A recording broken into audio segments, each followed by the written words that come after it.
The following video was taken from a chapter of Jude Dupert-de-Ville's science fiction novel entitled The Snapdragon Code, now offered on Amazon. The script is original and not a production of AI.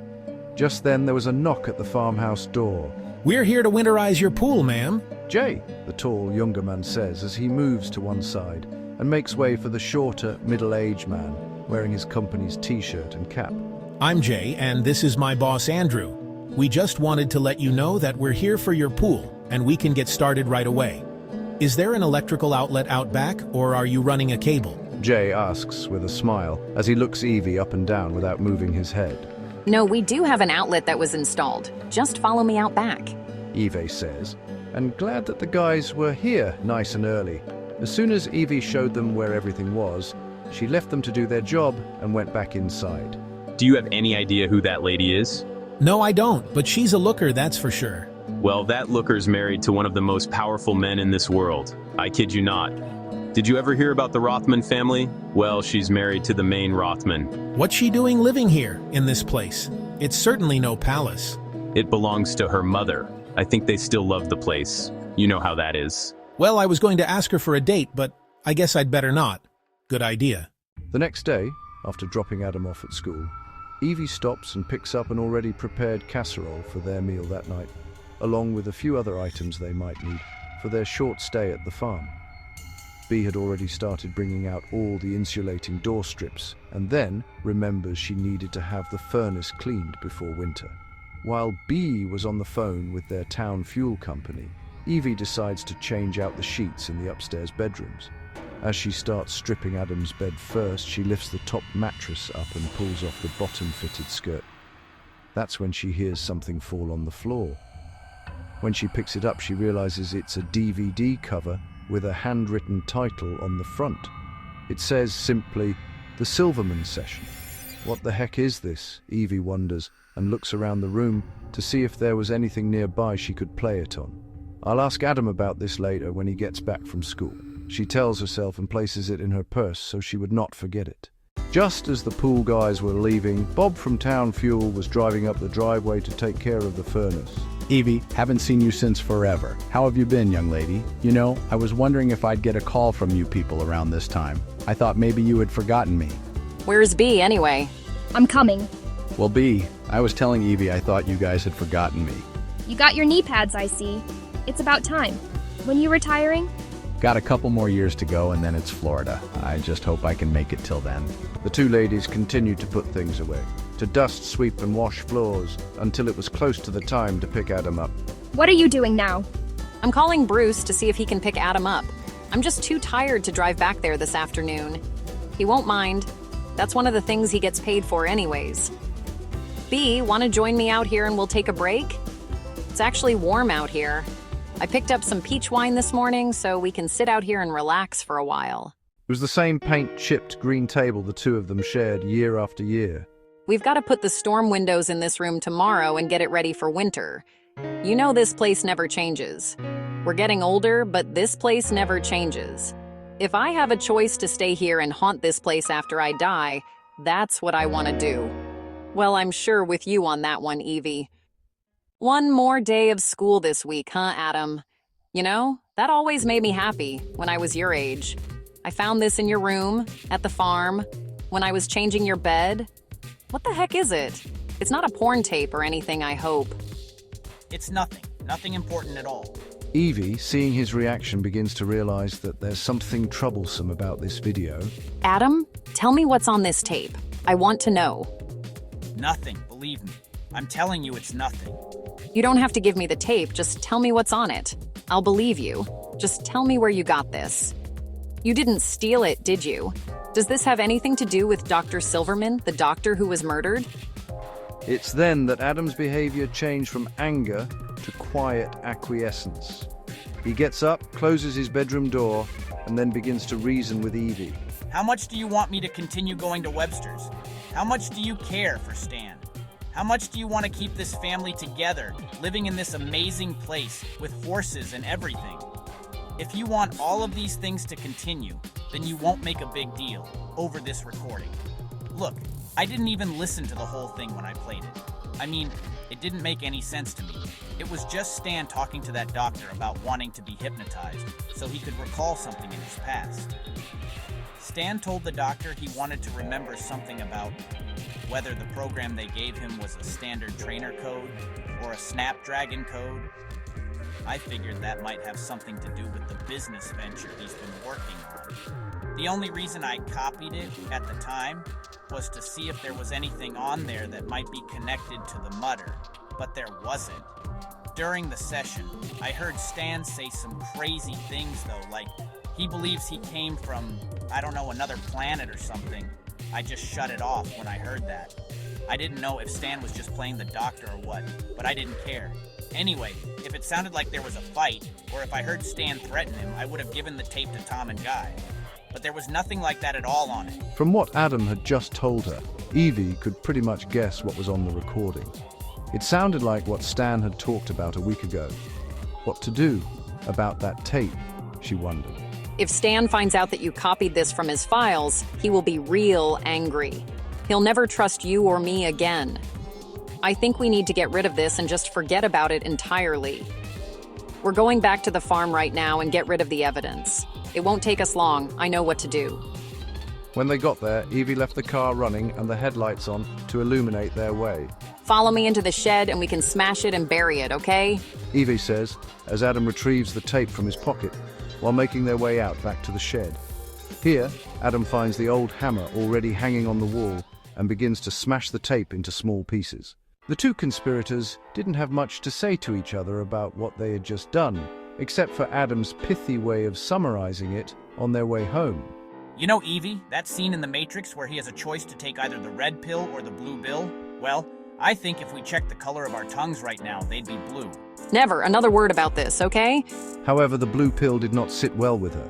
She wondered whether it would have been better had they not destroyed it. Yet, in spite of the situation, she still felt they had done the right thing, not for themselves, but for Stan. You know, Adam, with all of Stan's money and power, we're all he's really got. His parents live far away. His friends are not trustworthy. We're all he's got. So, we're not going to desert him. Are you with me? I hope Stan's not, imagining things. Well, I hope he is. Adam did not fully grasp her meaning at the moment. Nevertheless, the two went back into the house with a pact of silence between them. Stan returned home from the Webster building site late on Friday, just an hour after Evie and Adam had arrived back from the farm and a quick stop at the grocery store to purchase an excuse for their absence. Stan had spent the last few days at Pine Lake and at Webster's with the researchers he had brought over, going over the plans for the new science wing. There were two choppers out in the field now. One had brought over his usual crew of bodyguards, his chef, and two staff members, including Samantha, his personal assistant. The other had previously carried the researchers to his home earlier in the week. Stan's chef had prepared a healthy lunch of salads, gourmet pizzas, and homemade strawberry ice cream. Evie and her mom didn't have to do a thing. They were happy about that because they were already tired from all the work they had done at the farm. Miss me, Evie? Of course, I always miss you. Thankfully, by 6:30 p.m., one of the choppers was on its way back to LaGuardia Airport to return Stan's scientists to their home bases. Why don't we go out to the pool house and unwind for a while? I'll turn on the fire, and maybe you can take a nap or something. I can tell you're exhausted. There were 3 padded lounge chairs at one end of the large pool room, and that's where both of them took a seat facing the fire. Are you still upset over the things I told you? Are you ready to leave me yet? I guess what I mean is, do you think you're able to handle it? Yes, I'm still upset. No, I'm not ready to leave you, and yes, I'm able to handle it.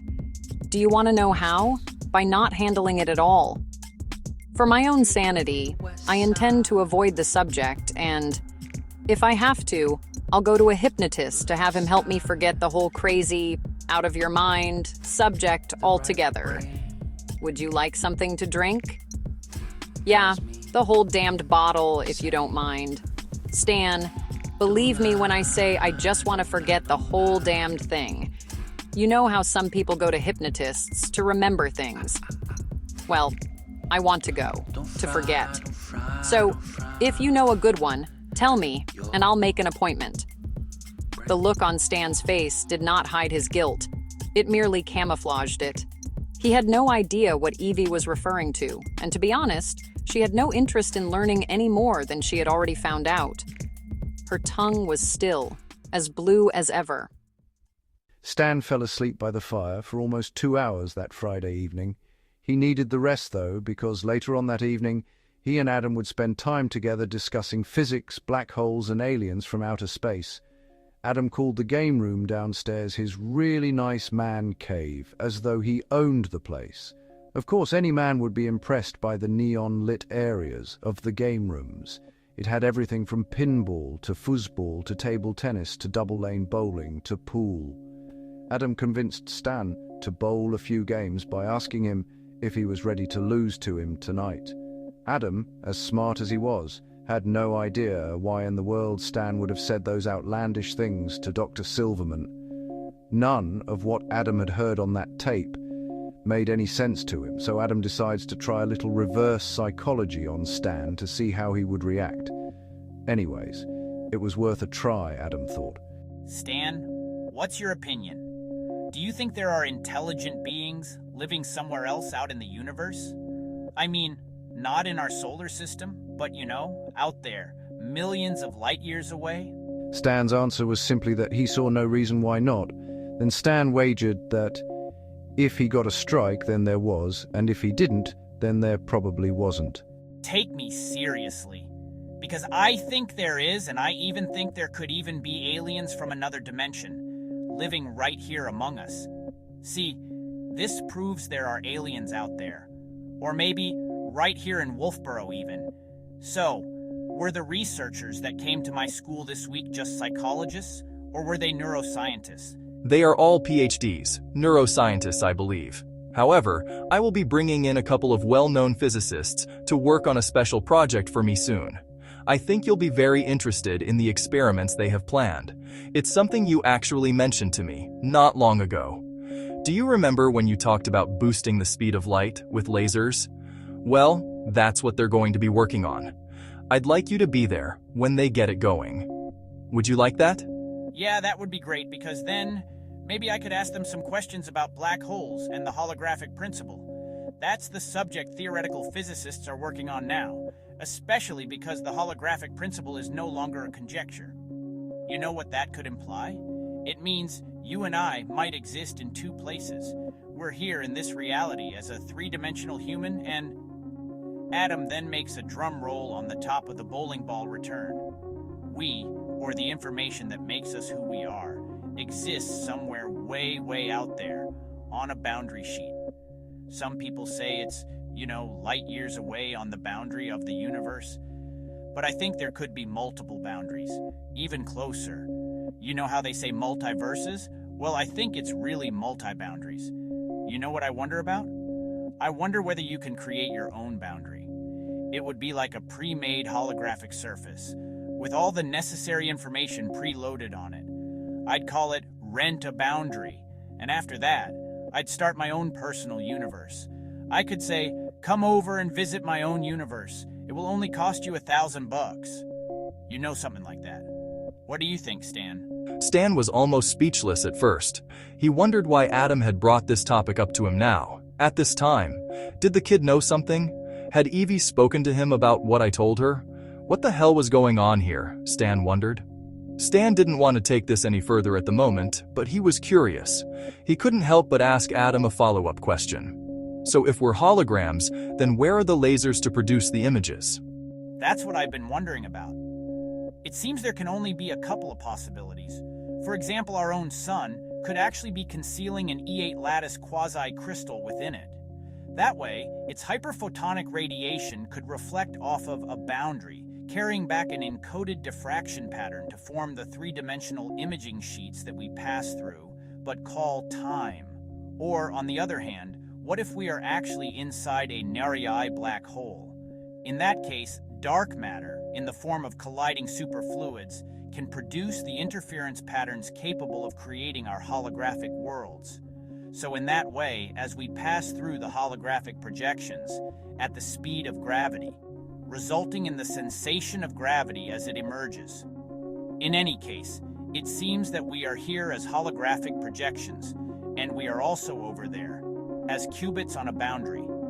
I mean, look at the Shroud of Turin. They just recently realized that the radiation imprints on the burial cloth are actually diffraction patterns that have now provided us with a three-dimensional image of Christ. How damned amazing is that? Adam proclaims as he takes one more lob at picking up some pins before Stan's next turn. This time he got a strike. Stan wasn't even certain exactly how heavens were generated in his previous world. He understood the kit was made up of self-assembling, entangled voxels, all in a code theoretic language, but he didn't understand how it actually worked. He wasn't a techie. Yet here's this kid who's already thinking about a technology that will not exist on this planet until 10 centuries or more into the future. Still, Stan wonders, why in the world is Adam bringing this up now? Does he suspect anything? We'll see.